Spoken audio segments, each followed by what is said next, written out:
से डर तो नहीं लग रहा? भीगने से डर तो नहीं लग रहा? तो आजादी का अमृत महोत्सव मनाएंगे तो मैं भी बाहर आके बोलूंगा पानी में ही और तुम पानी में ही। भारत माता की। कैमरा क्या तेरा बैग पैक कर लिया? उनने अपनी खून की बूंदों से ऐसे ही लगा आजादी को सींचा था। उन लोग भी लेके आए तब हमारा देश आजाद हुआ था। आओ सबसे पहले भारत माता के चरणों में प्रणाम करें और ये संकल्प लें कि माँ, जब तक हम तुम्हारे बेटा बेटी जिंदा है खून की अंतिम बूंद दे देंगे, लेकिन देश बटने नहीं दिया जाएगा, देश झुकने नहीं दिया जाएगा। मोबाइल इस अवसर पर उपस्थित प्रदेश भाजपा अध्यक्ष आदरणीय वी डी शर्मा जी, आदरणीय प्रभुराम चौधरी जी, भाई ओम प्रकाश सकलेचा जी, प्रकाश झा जी, आलोक शर्मा जी, बहन कृष्णा गौर जी, भगवान दास जी, शिवशेखर जी, रंदे चालू है अभी। और एनसीसी और एनएसएस के एक मिनट दोस्तों ने वो बहादुर बेटे बेटियां, भांजे भांजिया जिनको दुनिया की कोई बाधा रोक नहीं सकती। खींच के वो भारत माता के प्रति भक्ति भाव से भरे हुए ऐसे बेटे बेटी जहां हो, पकड़ के अब दुनिया की कोई ताकत भारत मां को आंख उठा के देख नहीं सकती। आजादी 75 का अमृत महोत्सव है। अरे बूंदा बांदी हो रही भाई, देख प्रधानमंत्री नरेंद्र मोदी जी शुभारंभ कर रहे हैं। अपने मोदी जी भी अद्भुत नेता हैं। पाकिस्तान को भी कोरोना की वैक्सीन दे रहे हैं। बताओ,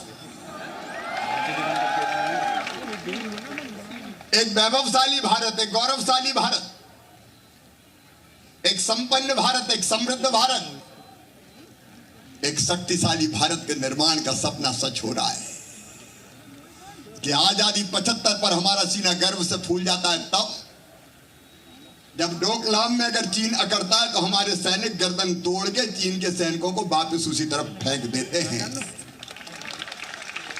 भारत का उद्घोष है, हम अपनी तरफ से किसी को छेड़ेंगे नहीं, लेकिन किसी ने अगर हमें छेड़ा तो हम उसे छोड़ेंगे नहीं। लेकिन जिनके कारण यह दिन देखने को नसीब हुआ है, अत्यंत प्राचीन और महान राष्ट्र है हमारा भारत। अभी डाल दे, पानी बह जाएगा। 5000 साल से ज्यादा तो ज्ञात इतिहास है हमारा। जब पश्चिम के तथाकथित विकसित देशों में सभ्यता के सूर्य का उदय नहीं हुआ था, तब हमारे देश में वेदों की ऋचाएं रच दी गई थी। यह अलग बात है कि बीच में हम गुलाम बने अपनी कमजोरियों के कारण। एक राजा दूसरे राजा से लड़ता रहा और मुट्ठी भर गोरे आए थे व्यापार करने, ईस्ट इंडिया कंपनी बना के, और बाद में देश पे कब्जा कर लिया। लेकिन 1757 से लड़ाई जारी है, प्लासी के युद्ध से। 1757 से लेकर 1857 तक लड़ाई के 100 साल अलग थे, और 1857 से लेकर 1947 तक 90 साल का इतिहास अलग था। मेरे प्रिय बेटे बेटियों, भारत माता को स्वतंत्रता कोई चांदी की तस्तरी में रख के अंग्रेजों ने भेंट नहीं की। हजारों क्रांतिकारी साथी हंसते हंसते फांसी के फंदों पे झूल गए थे। जब फांसी के फंदे चूमने जाते थे तो डर से उनके पांव नहीं कांपा करते थे, उनका कलेजा नहीं हिला करता था, उनके एक हाथ में गीता होती थी, इनके मुंह से भारत माता के जय के उद्घोष निकलते थे, उनके हृदय में दृढ़ संकल्प होता था। वो भगवान से प्रार्थना करते थे कि भगवान मरने के बाद हम फिर से जन्म लें, इसी भारत भूमि पर जन्म लें, और तब तक पैदा होते रहे और मरते रहे जब तक देश स्वतंत्र ना हो जाए, भारत माता आजाद ना हो जाए। हजारों ऐसे थे जिन्हें अपनी पूरी जिंदगी और जवानी अंडमान और निकोबार की जेलों में कोलू और चक्की पीसते हुए गुजार दी थी। मैंने सेलुलर जेल की वो कोठरी भी देखी है जहां हमारे स्वतंत्र वीर सावरकर जैसे क्रांतिकारी रखे गए थे।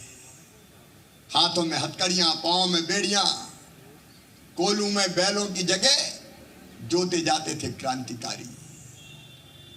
मैं बच्चों को कहना चाहूंगा कि एक बार अंडमान निकोबार जरूर जाना है सेलुलर जेल देखने, और एक कार्यक्रम भी बना देते। अच्छा शिवशेखर, जैसे बाकी तीर्थ यात्रा करवाते हैं, साल में एक बार कुछ चिन्हित बच्चों की अंडमान और निकोबार के भारत माता के शहीदों के तीर्थ स्थल की यात्रा करवाई जाए। कई ऐसे थे जिनने खोल दिए थे अपने सीने अंग्रेजी संगीनों के सामने और भारत मां के भारत भूमि को अपने खून से लाल किया था। उनकी त्याग, उनकी तपस्या, उनके बलिदान के बाद देश स्वतंत्र हुआ था। आज हम उन्हें प्रणाम करने निकले। 75 साल आजादी के हो गए। मोदी जी को मैं बहुत धन्यवाद दूंगा। पूरे देश में अमृत महोत्सव का प्रारंभ हो रहा है। बीच में जरूर हुआ, थोड़ा भेदभाव हो गया था। पढ़ाया गया कि आजादी केवल कुछ लोगों ने दिलाई। महात्मा गांधी विश्व बंद है, उनके चरणों में हम प्रणाम करते हैं। लेकिन गलत इतिहास पढ़ाया गया था। कई क्रांतिकारियों के बारे में बताया ही नहीं गया। हम भूल गए महारानी लक्ष्मीबाई को, हम भूल गए तात्या टोपे को, हम भूल गए नाना साहब पेशवा को, हम भूल गए वासुदेव बलवंत फड़के को, हम भूल गए अमर शहीद कुंवर सिंह को, हम भूल गए लाला हरदयाल को, हम भूल गए लोकमान्य तिलक को, हम भूल गए टंट्या भील को, हम भूल गए भीमा नायक को, हम भूल गए रघुनाथ शाह को, शंकर शाह को, हम भूल गए खज्जार नायक को, हम भूल गए बिरसा भगवान को, हम भूल गए खुदीराम बोस को, हम भूल गए बदरलाल ढींगरा को, हम भूल गए दुर्गा भाभी को, हम भूल गए अशफाकुल्ला खान को, हम भूल गए शहीद आजम सरदार भगत सिंह को, हम भूल गए चंद्रशेखर आजाद को, हम भूल गए नेताजी सुभाष चंद्र बोस को, जिनने कहा था तुम मुझे खून दो मैं तुम्हें आजादी दूंगा। लेकिन आज हम फिर ये कहने निकले, शहीदों की चिताओं पर लगेंगे हर बरस मेले, वतन पर मरने वालों का यही बाकी निशा होगा। और ये 100 स्मारक भी बनाए। मेरे बेटे बेटियों, आजादी 75 के अमृत महोत्सव के इस अवसर पर पूरे मध्य प्रदेश में जहां जहां हमारे शहीद है, या तो उनका जन्म स्थान है या उनका कर्म स्थान है, आज भी 400 से ज्यादा स्थानों पर अमृत महोत्सव मनाया जा रहा है। साल भर अनेकों कार्यक्रम पूरे मध्य प्रदेश की धरती पर किए जाएंगे। पूजे न गए शहीद, तो फिर ये मंत्र कौन अपनाएगा? तोपों के मुंह से कौन बातियां अपनी अड़ाएगा? चूमेगा फंदे कौन, गोलियां कौन बख्श पे खाएगा? अपने हाथों अपने मस्तक फिर आगे कौन बढ़ाएगा? पूजे न गए शहीद, तो फिर ये बीज कहां से आएगा? धरती को मां कहकर माटी माथे से कौन लगाएगा? इसलिए शहीदों की पूजा तो होनी चाहिए। श्री कृष्ण सरल जी ने कहा था, मैं अमर शहीदों का चारण उनके यश गाया करता हूं, जो कर्ज राष्ट्र ने खाया है मैं उसे चुकाया करता हूं। अगर हम उनके प्रति श्रद्धा व्यक्त करते हैं तो उनका कर्ज है हमारे ऊपर। इस देश को स्वतंत्र कराने के लिए, आजाद कराने के लिए महात्मा गांधी जी के नेतृत्व में आज 1930 में दांडी मार्च शुरू हुआ था। एक तरफ महात्मा गांधी के नेतृत्व में सत्याग्रह, अहिंसा जैसे अस्त्रों को लेके अहिंसक आंदोलन, और दूसरी तरफ गरज रहे थे नेताजी सुभाष चंद्र बोस जैसे हमारे अमर सेनानी, जिन्होंने सबसे पहले स्वतंत्र भारत की धरती पर मणिपुर में और अंडमान निकोबार में तिरंगा झंडा लहरा के भारत को स्वतंत्र करने का ऐलान कर दिया था। आजाद हिंद फौज का कमाल अलग। एक एक सेनानी के बारे में, एक एक क्रांतिकारी के बारे में अगर कहें तो घंटों लग जाएंगे। मुझे याद आता है चंद्रशेखर आजाद 15 साल के थे, भारत माता की जय बोलना अपराध था, लेकिन 15 साल के चंद्रशेखर बाल टोली के साथ निकल पड़े, भारत माता की जय, वंदे मातरम, पकड़ लिए गए, 15 बैत मारने की सजा सुनाई गई, शरीर का कपड़ा उतार दिया गया, उल्टे लिटाए गए, बैत उड़ता जल्लाद का, और सड़ाक से चंद्रशेखर आजाद की पीठ पर पड़ता, लेकिन बैत जैसे पीठ पर पड़ता चंद्रशेखर आजाद बोलते भारत माता की जय। जैसे जैसे बैत की संख्या बढ़ती गई, भारत माता की जय का उद्घोष और तेज होता गया, और 15 बैत पढ़ने के बाद चंद्रशेखर आजाद ने कहा था, एक बार तो तुमने जीते जी चंद्रशेखर आजाद के हाथों को हथकड़ी लगा ली, दोबारा जीते जी चंद्रशेखर को कभी हथकड़ी पहना नहीं पाओगे। दुश्मन की गोलियों का हम सामना करेंगे, आजाद ही जिए हैं आजाद ही मरेंगे। और इलाहाबाद के एल्फ्रेड पार्क में अंग्रेजों से लड़ते लड़ते उनके पास माउजर थी, पिस्तौल, जिसको वो कहते थे दमतुल बुखारा। मित्रों के साथ जब उनकी माउजर में आखिरी गोली बची तो भारत माता की माटी हाथ में लेके उन्होंने कहा, माँ मुझे माफ कर देना, मैं तेरी इतनी ही सेवा कर सका, और अपनी कनपट्टी से माउजर लगाई और ट्रिगर दबा दिया। जीते जी दोबारा चंद्रशेखर आजाद को पकड़ नहीं पाए अंग्रेज। शहीद आजम सरदार भगत सिंह, फांसी की सजा हो गई, चाहते तो भाग जाते बम का धमाका करके, लेकिन भागे नहीं। कुछ क्रांतिकारी साथियों ने योजना बनाई कि भगत सिंह को जेल से छुड़ाया जाए, और मिलने पहुंचे गुप्त योजना बना के, काम तुम्हें जेल से छुड़ाना चाहते हैं। गुस्से से चेहरा लाल हो गया भगत सिंह का, और कहा, भगत सिंह को कायर समझते हो? मैं कोई मौत से डरता हूं जो भागूंगा? उत्तर दिया मित्रों ने, भगत सिंह मौत से कैसे डर सकता है, लेकिन भगत सिंह अगर मर गया, शहीद हो गया, फांसी लग गई, तो फिर आजादी के आंदोलन का, इस क्रांति का नेतृत्व कौन करेगा? भगत सिंह ने उत्तर दिया, मुझे फांसी लगेगी, एक भगत सिंह तो मर जाएगा, लेकिन उसके रक्त की धार से हजारों भगत सिंह पैदा हो जाएंगे, जो तब तक लड़ेंगे जब तक ये देश स्वतंत्र नहीं हो जाएगा, भारत माता आजाद नहीं हो जाएगी। कितनी कितनी क्रांतिवीरों की गाथाएं हैं। आज उनको हम प्रणाम करके ये संकल्प लेते हैं कि वो देश के लिए अपने आप को बलिदान कर गए, लेकिन हम देश के लिए जिएंगे। आज मरने की जरूरत आज भी है। ये सॉरी इस बार इकाई का प्रतीक है। मैं एक बार गया था आर्मी के कार्यक्रम में, और आर्मी के चीफ ने बोला कि वार मेमोरियल देश के कई राज्यों में है ही नहीं। तब मैंने तय किया, ये 2010 की बात है, कि मध्य प्रदेश की राजधानी भोपाल में शौर्य स्मारक बनाया जाएगा। 30,000 से ज्यादा सैनिक शहीद हुए आजादी के बाद देश की सीमाओं की सुरक्षा करते हुए। पाकिस्तान के साथ हमारे 2-2, 3-3 युद्ध हुए। इसके बाद कारगिल वार हुआ, उसके बाद चीन से हमारे युद्ध हुआ, और आतंकवाद की घटनाओं में लड़ते लड़ते शहीद हुए 30,000 से ज्यादा जवान हैं। हम यहाँ चैन से इसलिए बैठते हैं क्योंकि वो सीमाओं पे दिनों रात खड़े रहते हैं। -40 डिग्री सेंटीग्रेड तापमान होता है, खून जम जाता है, लेकिन जवान हिलते नहीं है।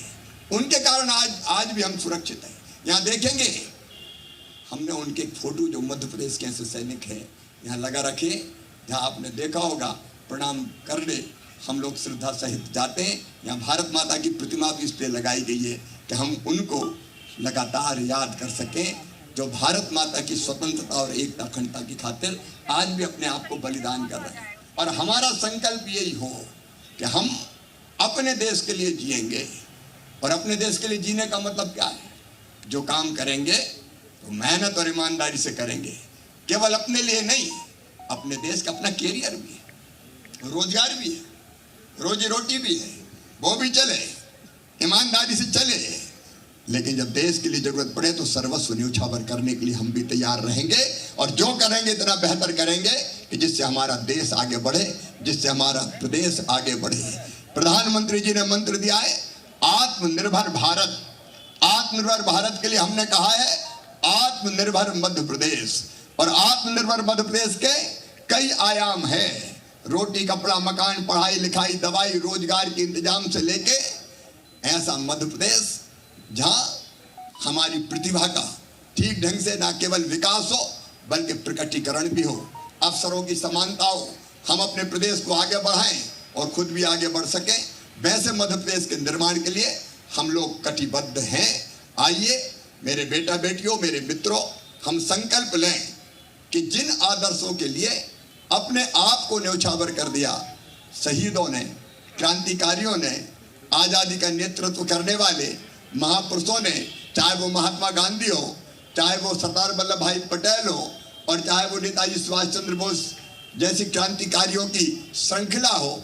मध्य प्रदेश में जितने भी क्रांतिकारियों के जन्म स्थान और कर्म स्थान है, उन सब का हम विकास कर रहे हैं।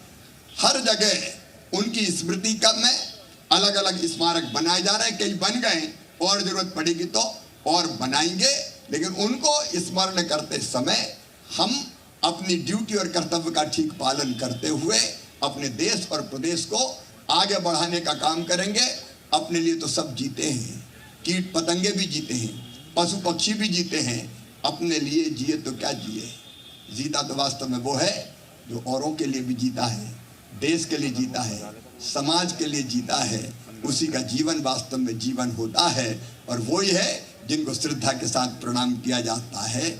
हम उनसे प्रेरणा लेके स्वयं भी ऐसा बनने का प्रयास करें। और मुझे एनसीसी और एनएसएस पर गर्व है, सचमुच में मैं अंतरात्मा से कह रहा हूं, हृदय से कह रहा हूं। और इसलिए मध्य प्रदेश के सभी स्कूलों में एनसीसी प्रारंभ हो, इसकी हम पहल करेंगे, प्रक्रिया को प्रारंभ करेंगे।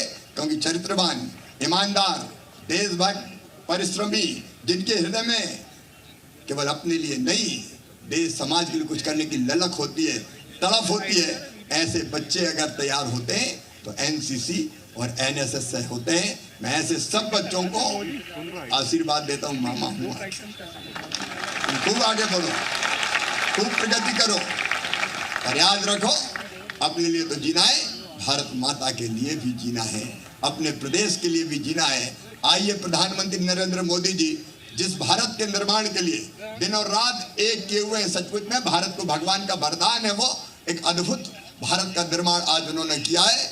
उनके संकल्प को पूरा करने के लिए हम भी अपनी तरफ से कोई कसर नहीं छोड़ेंगे और मध्य प्रदेश को आत्मनिर्भर बनाएंगे।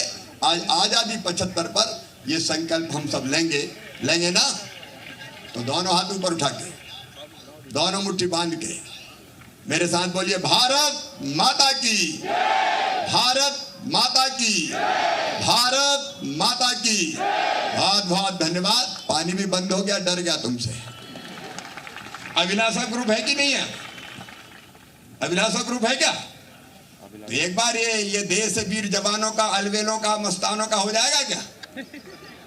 हाँ तो जरा मस्ती से जाएंगे, ऐसे क्या हो जाए, आजादी का जश्न जरा एक हो जाए, फटाफट तैयार करके हो जाए, और मास्क लगा के दूरी बना के मस्ती कर सकते हो।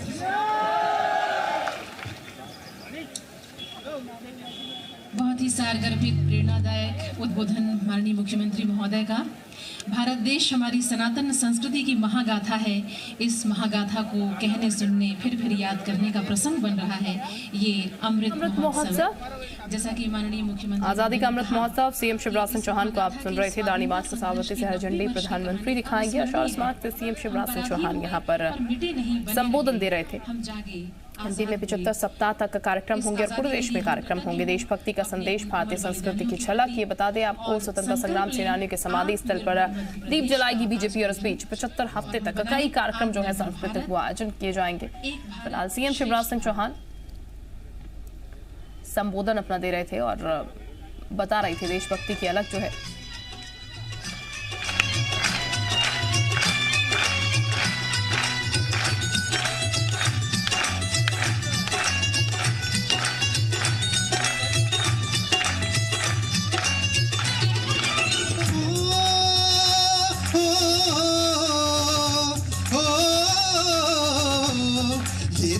वीर जवानों का और बेलों का, मस्तानों का, इस देश का यारो, इस देश का यारो क्या कहना, ये देश है दुनिया का गहना।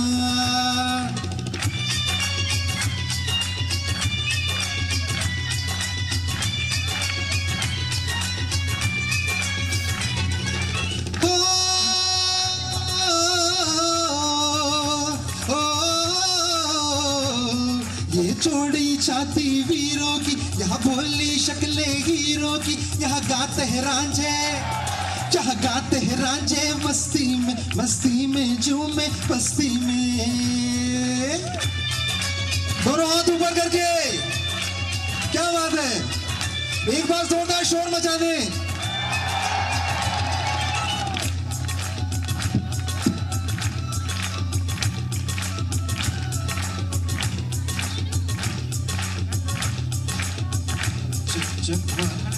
यहाँ गाते हैं रांझे, यहाँ गाते हैं रांझे मस्ती में झूमे बस्ती में।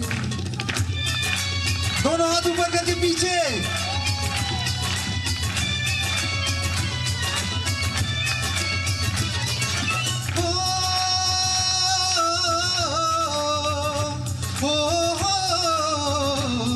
कहीं दंगल शोक जवानों के, कहीं करतब तीर कमानों के, यहाँ नित नित मेले, जहाँ नित नित मेले सजते हैं, नित ढोल और ताशे बजते हैं।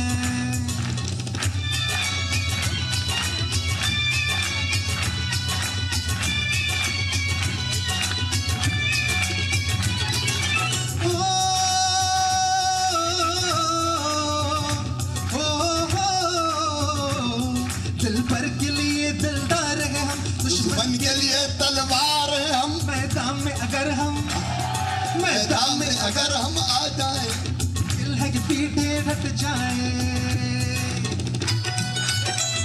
जोरदार तालियां।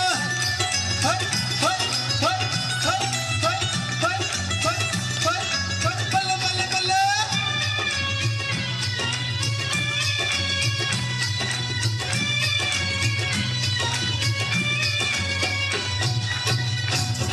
और तेज बजाएंगे।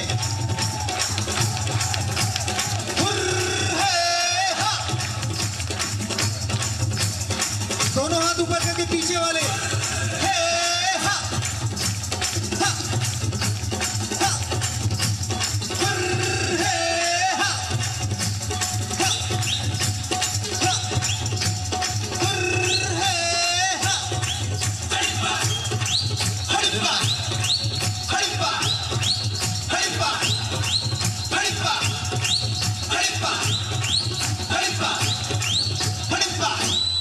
भारत माता की जय।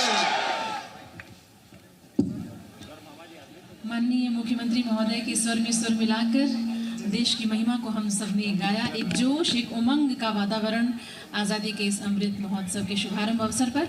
अब हम